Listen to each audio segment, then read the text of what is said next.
बिस्मिल्लाहिर्रहमानिर्रहीम। Lecture number 7 है हमारा, चैप्टर नंबर 1 डेप्रिसिएशन वाला चैप्टर हम कर रहे थे। कल हमने लास्ट वाले लेक्चर में हमने डेप्रिसिएशन का फर्स्ट न्यूमेरिकल क्वेश्चन किया था और हमने दो मेथड्स को देखा था। एक हमारा फिक्स इंस्टॉलमेंट था और एक हमारा रिड्यूसिंग या डिमिनिशिंग या जिसको हम रिटर्न डाउन वैल्यू मेथड कहते हैं। उससे रिलेटेड हमने क्वेश्चन नंबर 1 कल हमने किया था कि हमने देखा था कि किस तरह से हम डेप्रिसिएशन कैलकुलेट करते हैं फिक्स इंस्टॉलमेंट मेथड में, और वो सेम रहती है। क्या होता था कि एक असल कीमत दी होती थी और हमारे पास परसेंटेज दी होती थी, हम उसकी परसेंटेज ले लेते हैं। आज का हमारा क्वेश्चन का मेथड थोड़ा सा चेंज है, और वो क्या है जी? आज ये है कि अगर आपको क्वेश्चन में परसेंटेज ना दी हो, यानी जैसे लास्ट क्वेश्चन में हमने देखा था कि डेप्रिसिएशन 5% है, या कोई अब आगे क्वेश्चन में 10%, 20%, जितना भी दिया होता था, तो अगर परसेंटेज ना दी हो तो आपने हर साल कितनी डेप्रिसिएशन है वो कैसे कैलकुलेट करनी है, उसके लिए फिर एक फॉर्मूला है। क्या क्वेश्चन क्या हुआ? Annual depreciation under fix installment method के अगर आपको याद रखिएगा, दोबारा फिर से मेरी लाइन को अंडरलाइन कर लें कि अगर आपको क्वेश्चन में रेट ऑफ डेप्रिसिएशन की क्या मतलब है, वो जो वैल्यू दी होती थी 5% या 10%, तो वो जो वैल्यू आपको दी होती है वो ना दी हो, तो फिर आप कैसे मालूम करेंगे कि डेप्रिसिएशन हर साल कितनी होती है? तो उसके लिए एक आपका फॉर्मूला है। फॉर्मूला क्या है? एनुअल डेप्रिसिएशन मीन हर साल कितनी डेप्रिसिएशन होगी, वो कैसे मालूम होगी? कॉस्ट माइनस स्क्रैप वैल्यू, या स्क्रैप वैल्यू के तीन तरह से या कह सकते हैं, स्क्रैप वैल्यू, रेजिडुअल वैल्यू या ब्रेकअप वैल्यू। डिवाइड कर देना है आपने किससे? एस्टिमेटेड लाइफ, या उसका दूसरा नाम है यूजफुल लाइफ।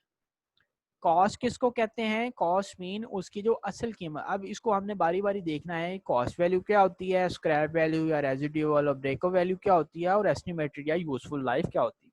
और ये फॉर्मूला आपने याद रखना है कि जब भी आपको क्वेश्चन में कहा जाए कि रेट ऑफ डेप्रिसिएशन नहीं दिया हुआ, तो आपने हर साल कितनी डेप्रिसिएशन होगी वो इस फॉर्मूले से दी होगी। या आपको क्वेश्चन में कॉस्ट भी बताई होगी वो कितनी है, स्क्रैप वैल्यू भी बताई होगी वो कितनी है, एस्टिमेटेड लाइफ भी बताई होगी वो आपको क्वेश्चन में वो कितनी कितनी।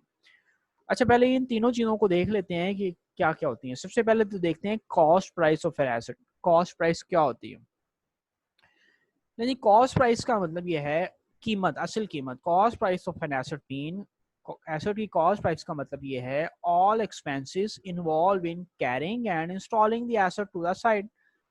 वो जो साइट है आपकी, वहां तक एसेट को लाने और उसको फिट करने का जितना भी खर्चा है वो आपके कहलाता है cost price of an asset.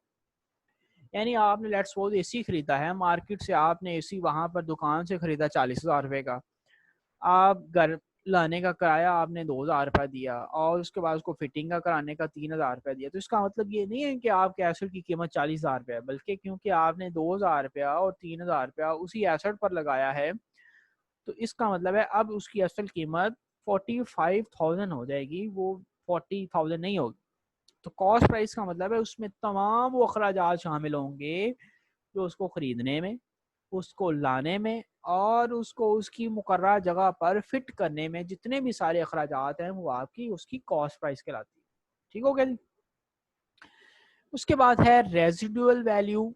सबसे पहले पहले एस्टिमेटेड लाइफ कर लेते हैं। एस्टिमेटेड लाइफ या यूजफुल लाइफ या वर्किंग लाइफ, तीन नाम आपने उसके, तीनों में से कोई भी एक आ सकता है। अब क्या है जी? The period during which an asset will help in earning income और बिजनेस। कहता है ऐसी लाइफ, ऐसा पीरियड जिसके दौरान एक एसेट आपको मदद देता है आपकी इनकम के लिए। भाई हर एसेट की ना एक वर्किंग लाइफ होती है जो कि आपको दी होती है। पाकिस्तान में तो हम उस पर नॉर्मली अमल नहीं कर रहे होते। जैसे आपने देखा होगा एक एनर्जी सेवर है ना, उसकी यूजफुल लाइफ है 1 साल। अब वो 1 साल के बाद मतलब वो बेकार है आपके लिए। या हर एक एसेट की ना, जब भी कंपनी मैन्युफैक्चर करती है ना, तो उसकी उसकी लाइफ जो है ना वो उस पर होती है कि एक टायर है तो उसकी ये लाइफ है, ये फ्रिज है तो उसकी ये लाइफ है। जैसे आपने बाहर के मुल्क में नेशनल ज्योग्राफिक चैनल में आपने देखा होगा कि वो एक ब्रिज बना होता है, तो वो बने बने ब्रिज को बम से उड़ा देते हैं, तो क्या होता है कि उसकी वर्किंग लाइफ कंप्लीट हो चुकी होती है। सही बिल्डिंग को यहाँ पे वो तबाह कर देते हैं, क्यों? क्योंकि उसकी वर्किंग लाइफ कंप्लीट हो चुकी होती है।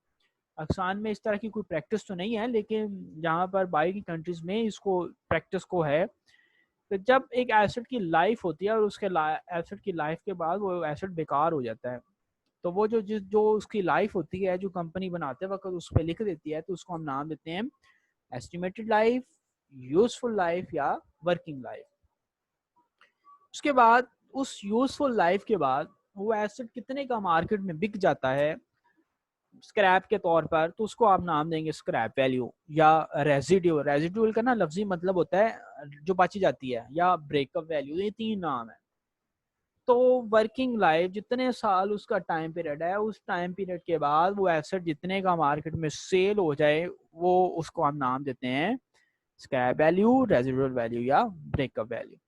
अब इससे रिलेटेड हम न्यूमेरिकल क्वेश्चन है वो इंशाल्लाह नेक्स्ट लेक्चर में करेंगे, कि हम देखेंगे कि अगर आपको परसेंटेज ना दी हो और इस तरह से फॉर्मूला आ जाए, तो आपने इस क्वेश्चन को किस तरह से सॉल्व करना है। तब तक के लिए जी अल्लाह हाफिज, थैंक यू सो मच।